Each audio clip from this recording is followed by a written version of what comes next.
শ্রী শ্রী ঠাকুরের সংসার আশ্রম লীলা। প্রকৃতপক্ষে বিশ্ব সংসার যার, আমাদের ক্ষুদ্র সংসারও তারই।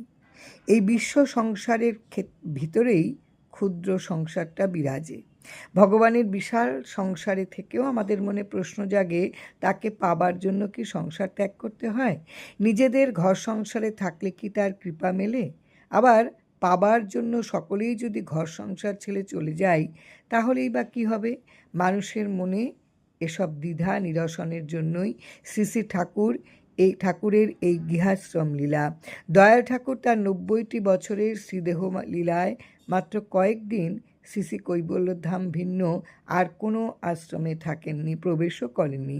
সমগ্র লীলায় তিনি আপামর ভক্তের আঙিনায় আঙিনায় অতীব আপনজনের মতন থেকেছেন। গৃহীর গৃহকে করেছেন মহিয়ান।